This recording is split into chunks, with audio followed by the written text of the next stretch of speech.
Hello friend, welcome to my YouTube channel. तो आज मैं आपको बताने वाला हूँ महाभारत की अर्जुन के बारे में। महाभारत में आकर क्यों अर्जुन को 1 साल तक रहना पड़ा था एक महिला बनकर। महाभारत की कहानी में वीर धनुर्धर अर्जुन को 1 साल के लिए स्त्री बनकर रहना पड़ा। पर यह क्या हुआ था, क्या आप जानते हैं?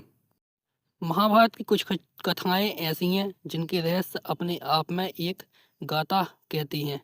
ऐसे में ही महाभारत में अर्जुन से जुड़ी कई कथाएं हैं। महाभारत का महान योद्धा यानी अर्जुन अपने पूरे जीवन काल में 1 साल के लिए महिला बनकर रहे थे। कुछ कथाएं कहती हैं कि उन्हें स्त्री और पुरुष दोनों बनकर रहने का श्राप मिला था और इसलिए वो ट्रांसजेंडर बने थे, और कुछ मानते हैं कि वो महिला रूप अवतार में थे। आपको याद होगा कि जितने भी महाभारत के टीवी सीरियल्स आए हैं उन सभी में यही हुआ है और अर्जुन को महिला का रूप लेना ही पड़ा। पर आखिर इसके पीछे क्या वजह है? महाभारत और पद्म पुराण दोनों में इसका जिक्र है, लेकिन कथाएं अलग अलग हैं। ऐसा क्यों?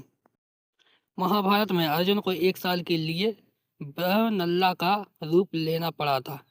ये समय था पांडवों के 12 वर्ष के वनवास और 1 वर्ष के अज्ञातवास का, जहां अगर कौरव उन्हें ढूंढ लेते हैं तो उन्हें वापस वन में जाना पड़ता है। ये समय था तब का जब पांडव अपना सब कुछ हार चुके थे और उन्हें छिपकर 1 वर्ष के लिए रहना था। उस वक्त सभी पांडव और खुद द्रौपदी ने अपना रूप बदला था।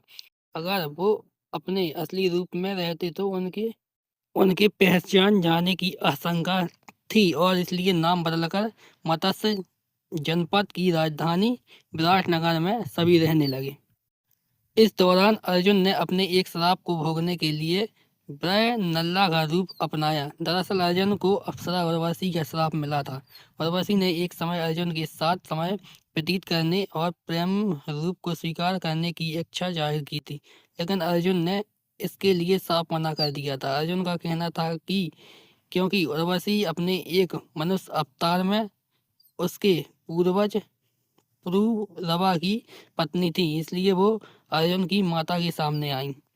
उर्वशी ने लाख कोशिश की अर्जुन को मनाने की, पर अर्जुन नहीं माने। उर्वशी ने कहा कि ये सब नियम मनुष्यों के लिए और उन पर लागू नहीं होते हैं, लेकिन फिर भी अर्जुन नहीं माने और फिर अर्जुन को उर्वशी ने श्राप दिया कि वो महिलाओं के बीच महिला बनकर ही रहेंगे।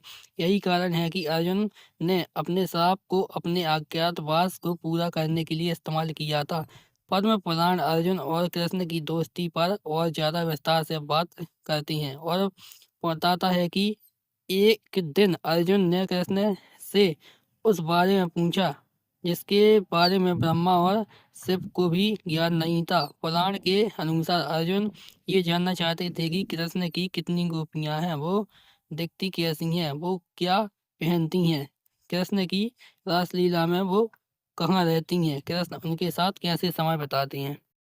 जब कृष्ण ने उन्हें बताने से मना किया और कहा कि कोई भी इसका राज नहीं जान सकता, तो अर्जुन ने कृष्ण के पांव पकड़ लिए। फिर श्री कृष्ण ने पार्थ को त्रिपुरम सुंदरी के पास भेजा, जिनसे इस सृष्टि की रचना हुई। देवी त्रिपुर सुंदरी ने अर्जुन को एक कठिन पूजा करवाई और फिर एक तालाब में डुबकी लगाने के लिए कहा।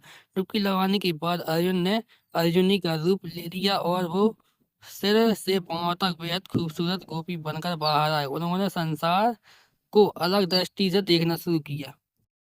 तब अर्जुन की मुलाकात गोपियों से हुई और कृष्ण की लीला का आनंद लिया। ये वो समय था जब अर्जुन स्त्री रूप में संसार को एक नई निगाह से देख रहे थे। अर्जुन को लेकर महाभारत की कई कथाओं में से एक ये भी है जहाँ वीर अर्जुन एक महिला के रूप में रहे थे। महाभारत से जुड़ी और कहानियां लेकर हम आपके पास आते रहेंगे। अगर आपको मेरी वीडियो अच्छी लगी तो वीडियो को लाइक कीजिए, चैनल को सब्सक्राइब कीजिए और वीडियो को शेयर कीजिए।